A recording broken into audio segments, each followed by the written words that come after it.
This is a long one, but if you stick with it until the end, you will learn how I was framed and fired from my job, and accidentally set off a chain reaction that led to a staff overhaul with several managers being fired or moved to other restaurants, the general manager being fired and getting a divorce, and one of the managers being investigated by the FBI and ultimately arrested, as well as several of the workers being deported. Here we go. I used to work at an upscale restaurant owned by a large corporate entity that owns several different restaurant brands. I worked there for about 3 years before they eventually fired me, but more about that later. First, I want to give an idea of my role there. My role at that job was a little of everything. Since the day I started working there, I took it upon myself to learn as much as possible. I was very persistent with management when I wanted to learn a new department. I had started as a server, but eventually had worked my way into different departments and job titles like carryout, hosting, bartending, bar backing, banquets, catering, and deliveries. My singular goal while working there was to make myself available for as many hours as possible. I was being paid about $12 an hour, though that fluctuated if I was working as a bartender or server and making tips. Eventually, it was noticed by management how I fit best into one of the non-tipped positions. I was so good at it that they decided to try me out as an unofficial supervisor over the team that worked in carryout, catering, and deliveries, as those were all one department. I knew this was going to ultimately mean a few less hours since I would only be working one department, so I negotiated with management to increase my pay by about $1.50. Since I was taking on additional responsibilities, they were satisfied with the pay increase. I wasn't trying to get as much money as possible. I just wanted to be able to pay my bills and still had a little money left over for fun. I was living in the highly taxed city of Chicago, which is in the already highly taxed state of Illinois, so it was pretty difficult to make ends meet and still have money left to enjoy my life. I am a person of simple pleasures, and I can enjoy things for long periods of time, so it didn't take much money to be happy. A video game could hold my attention for several months, sometimes even years. I had a family pet that I had brought with me to Chicago, so that counted as an extra expense. Not long after I started this position as the unofficial supervisor, I got a girlfriend, so I was also going out more often and spending money on her. With my position and some smart budgeting, I was able to afford all of this. The money wasn't an issue, but management had a high turnover rate, so the incoming managers often did not know what the department entailed or how important hours were to workers of these departments. Eventually, it was noted that our current general manager was going to be fired and replaced. The incoming general manager was supposed to be some rock star when it came to improving restaurants. We looked up his name and found him as the first search result on Google. But the entry wasn't some glowing review of his work ethic or of his impeccable ability to improve the way a restaurant runs. It was actually a mugshot and a police report filed for repeated domestic abuse. This is important later. We'll call him Harvey. Shortly after Harvey came in and started making changes, one of our best managers gave her resignation. She refused to work with him, and like a F oracle, told us to expect lots of sexual harassment, misogynistic comments, and for him to eventually run this place into the ground. Not long after she left, our general manager began replacing our current managers with hand-picked people that he had worked with in the past. Eventually, all but one manager was replaced. That manager was the kitchen manager. We will call him Frito. Frito had been there since I had started working there. He seemed to be something of a chameleon, as in his values and ethics seemed to change depending on who his boss was. Honestly, I sort of applaud his survival instincts, but ultimately see him as a suck-up and traitor. Harvey never really replaced the manager for our department, so we ran without a lot of oversight. Unless you count me as a supervisor, we didn't constantly have someone breathing down our necks about how things should be done. Our department had some hiccups here and there, but it still ran really smoothly. Since we did not have our own manager, we often had to radio for a manager to come help us out on things that needed a manager card for approval. Frido would always be the one to answer these calls since the kitchen was closest to our department. Over time, the new team of managers started to see Frido as the manager of our department as well. However, the hourly team that worked there still saw me as their supervisor. This meant that any time Frido was trying to make changes that would ultimately hurt us, the team relied on me to mitigate those disasters or to negotiate with Frido to let us do our jobs the way we had already proven worked really well. Over several months, Frido and I would butt heads dozens of times. He and I were constantly arguing about how important hours were to the workers in this department. He had it in his head that we should be living off of tips like servers, but since most of our orders were carry-out, they came in through Grubhub, and Grubhub doesn't tip. We didn't have a lot of deliveries in a day, and the tips we got from those were maybe $10 if we were lucky. But splitting $10 4 ways doesn't add up to a lot. It just showed that Frido had no clue what he was talking about. Eventually, we had a meeting with our Harvey, Frido, and all the workers of this department. It was marketed as a chance to voice all our grievances and concerns with the changes they wanted to make with no chance of retaliation. So the workers did exactly that. They talked about how Frido was trying to cut hours even though he isn't our actual manager.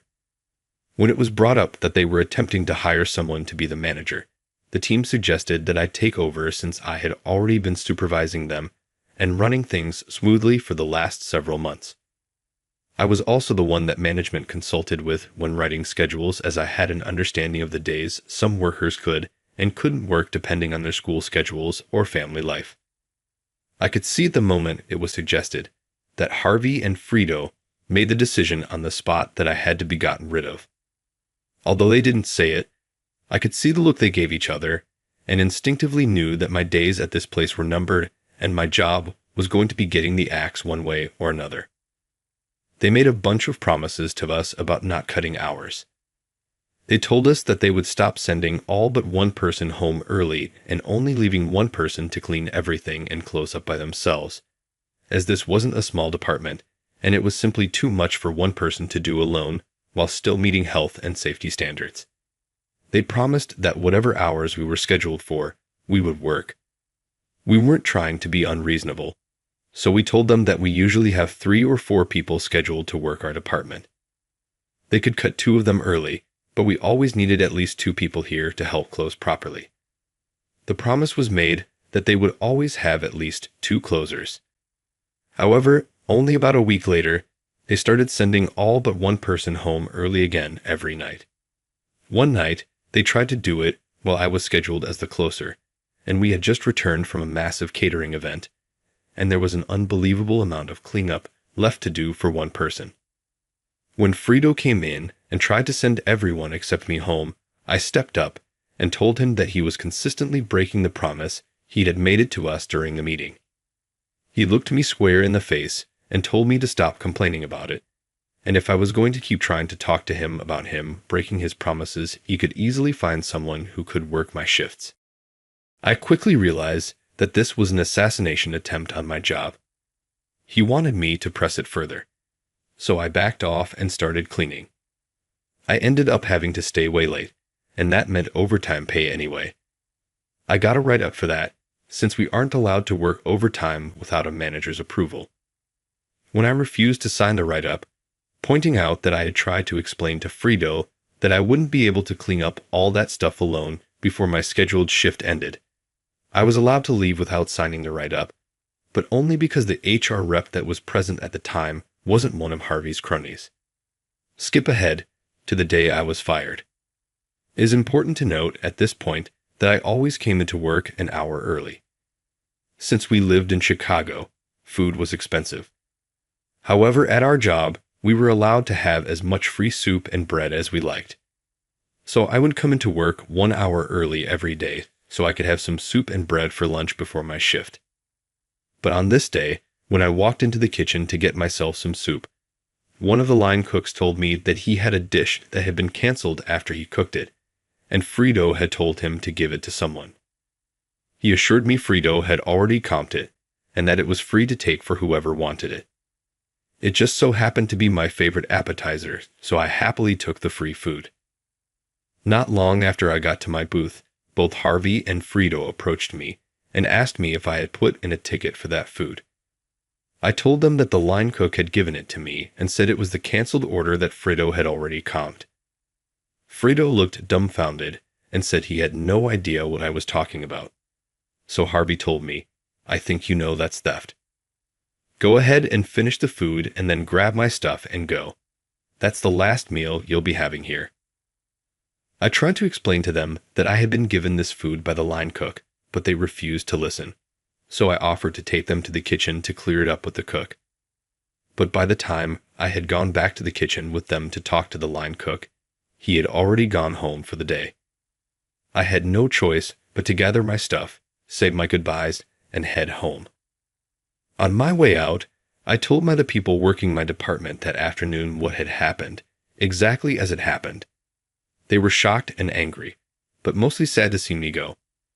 I decided that on my way out, I would stop by the accounting office and pick up any tips that may have been dropped for me that week, just to make sure I didn't get screwed out of that money.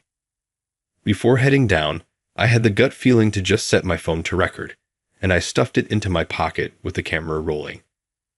Although the video was entirely black since it was in my pocket, I did manage to get a pretty muffled recording of Harvey and Frito's voices through the door, discussing how things had gone as planned, and that they had been trying to get rid of me ever since the meeting with my department. I knocked on the door, and they hushed up before opening it. They asked what I was still doing there, and I asked for my tips. They gathered what was in the safe for me and handed it over. Despite my anger rising at what I had just heard, I decided not to burn this bridge just yet, because perhaps I could fucking nuke it later. I offered a handshake to both managers, thanked them for the opportunity to work there, and left, making sure to pull my phone out of my pocket and record the front of the restaurant, with the sign showing its name and logo. Working in a restaurant, you learn to always cover your own ass. It's true for most jobs, but something was just telling me I would need this all later. If I was being accused of theft, I wanted to be able to prove it wasn't true if ever came up in future job interviews, which is exactly what happened and where this all started going nuclear.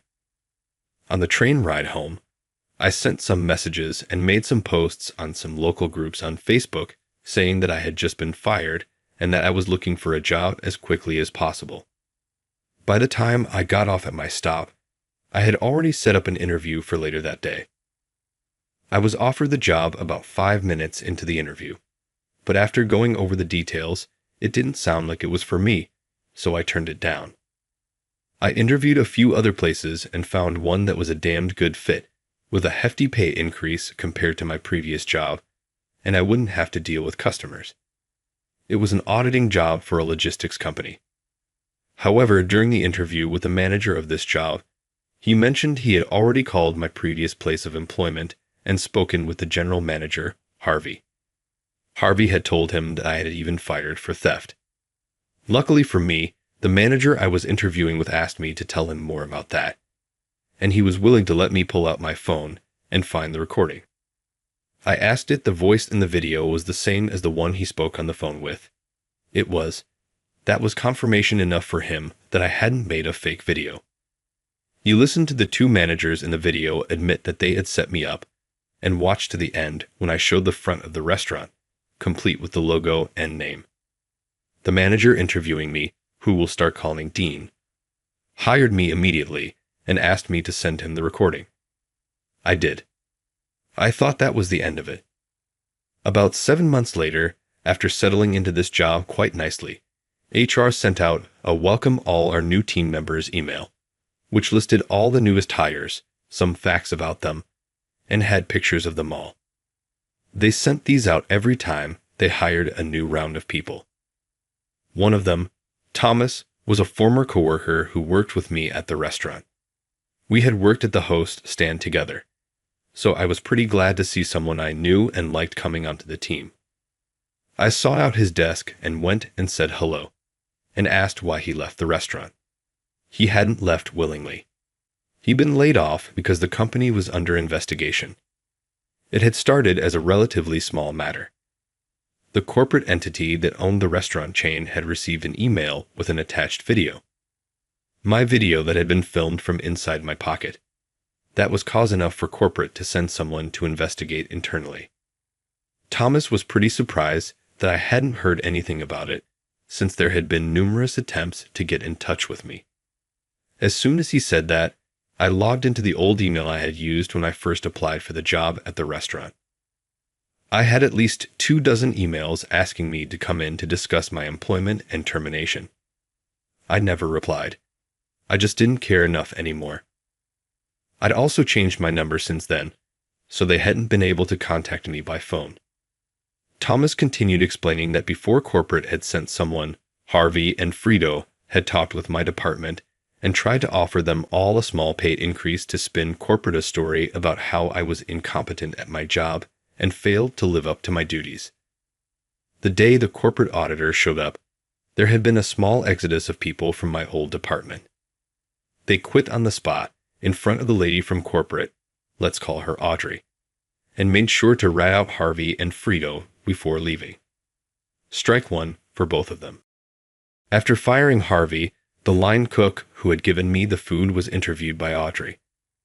I don't know how it came up, but at some point, he had let it slip that he was an illegal immigrant. She had his file in her hand with an Illinois ID and Social Security number on file, so this confused her and she pressed him for more information. It turns out that Frito had some connections and had his own miniature black market going on where he would have fake Social Security cards and IDs made for the illegal immigrants he was hiring at reduced wages. It had been going on for at least 4 years. Needless to say, this is a felony. With the potential per nightmare that she was likely dealing with, she felt she had no choice but to alert the authorities. Local P enlisted the help of the FBI since some of the evidence led them beyond the jurisdiction of the local police. Frito was arrested and quickly gave up the names of the people working that he had sold Social Security cards and IDs to. I'm not sure if he gave up all of them, but he did name drop about 14 people, and of those 14, at least half were deported by the time Thomas had been let go. One of them was the line cook that had given me the food the day I was fired. Thomas went on to explain that it had all started with me being fired, but I never sent that recording to corporate.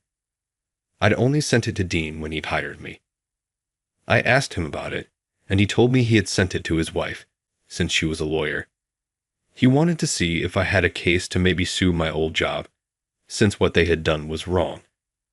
But he also remembered that when we had first talked about it, I had said I'm not the type of person who would try to make millions off an entire company because of the mistakes of 2 assholes. But I'd also said that it would be pretty sweet to see them lose their jobs too. So his wife had been the one that sent it to the legal team at the corporate HQ of my old restaurant job. My boss showed it to his wife, who forwarded it to the real head honchos of my old job. They were both just trying to get 2 scumbags fired for what they did to me, but ended up pulling a thread so long that it didn't end until there were sexual harassment accusations, revelations about managers cheating on their wives with girls related to people they had placed in positions of authority, a divorce, mass layoffs pending investigations, a staff overhaul, an FBI investigation into what could be considered black market dealings of falsified government-issued documents, and at least a half dozen deportations, and probably as many as 14.